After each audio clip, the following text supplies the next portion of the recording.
to kill rigathigachagua, we shall call for mass action. The church, Kenyans, kila mahali. Because this is clear. If we don't stop this thing now, there will not even be any election. We know these are scare tactics. Ni namna tu wanajaribu hivi na vile, pengine wakimua Rigathi, pengine watu waone maisha lazima yaendelee.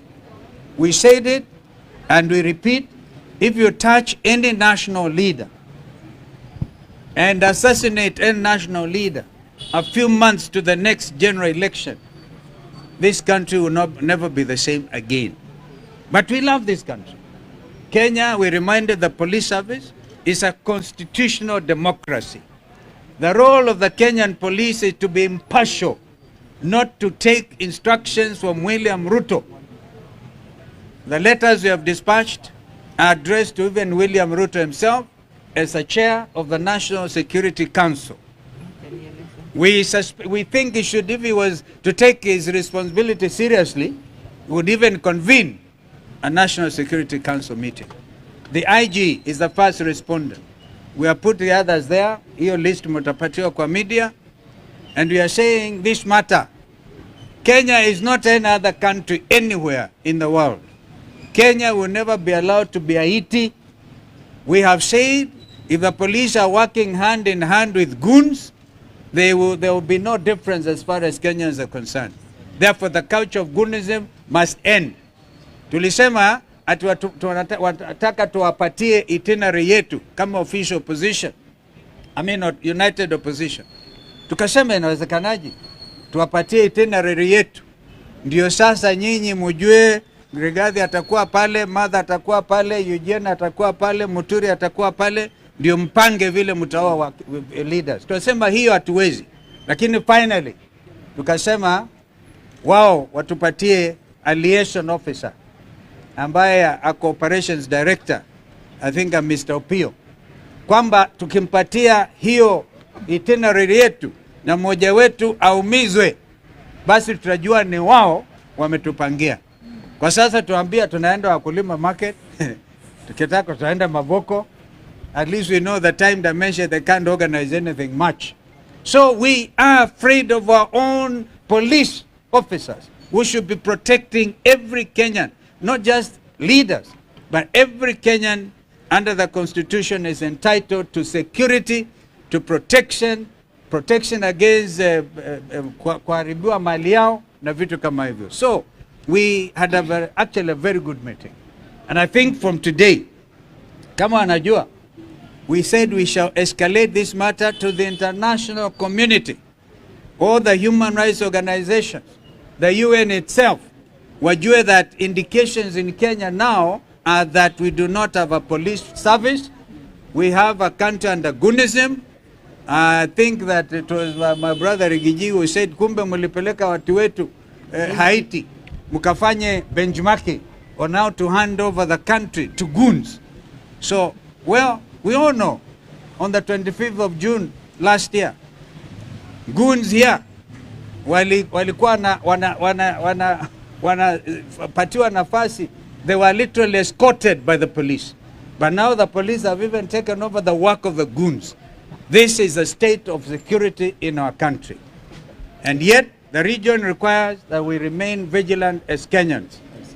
Thank you. Now, I think my sister can add. I think the bottom line, we are telling the National Security Council, chaired by Dr. William Ruto, and of which the IG is a member, that they must rise to their constitutional duty to ensure that Kenya is governed and security is provided in accordance with the Constitution.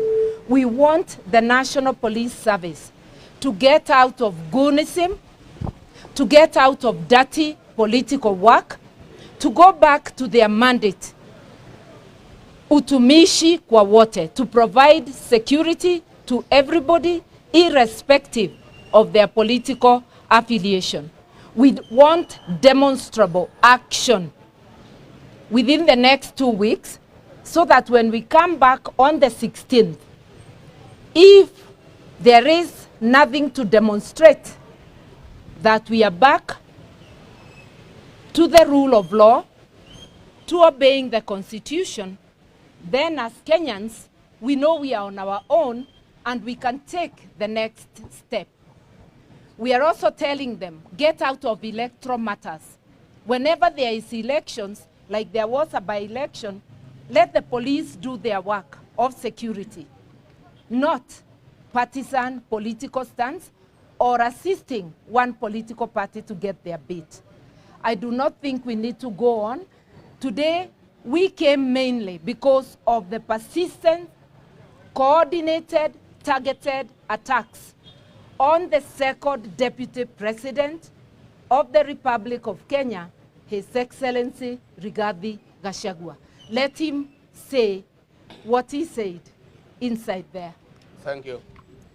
I think we have faced the IG head-on with his people and looked at him straight in the eye and told him that the attack at Wetima Church on Sunday in Othaya was not an ordinary attack.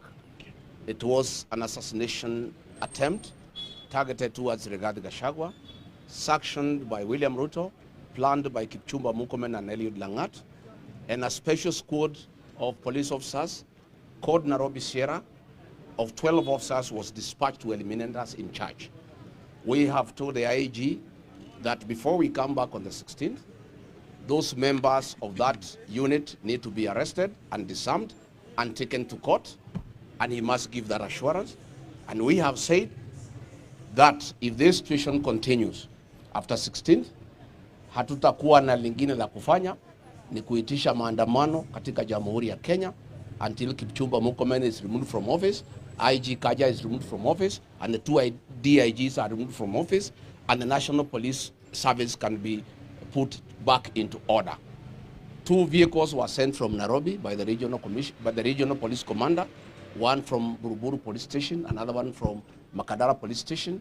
Hao ndio walisafirisha hao maafisa ya polisi ambaye majina yao yote tumewapatia, na tungetaka wachukue hatua, hao maafisa wakuwe disarmed na wapelekwe kotini.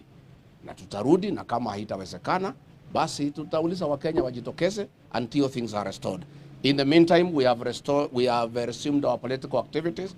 Saa hii tunaigia CBD, tutarudi Othaya on Sunday, tutakuwa pale Gituge on Sunday, na tumeambia police officers kama hawataki kulinda mikutano yetu wasikuje kusaidia wahuni. Yeah? Wasikuje kusaidia wahuni. Ndio sisi tuweze kuendelea. Kwa hivyo sisi tuko hapo na hivyo ndivyo tutaendelea. Asanteni sana. Thank you. I think just to add one thing, ya kwamba we are entering an election year and democracy can only be exercised when we have strong institutions and where we have a secure environment.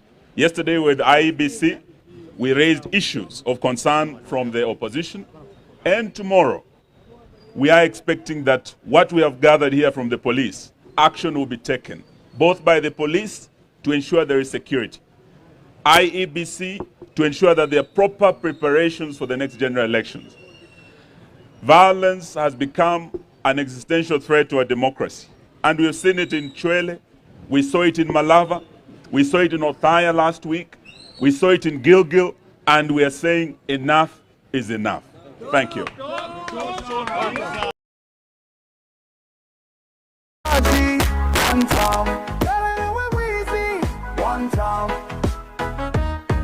One town, people rising up now.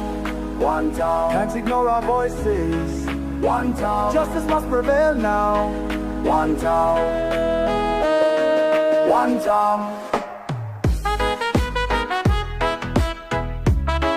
One town,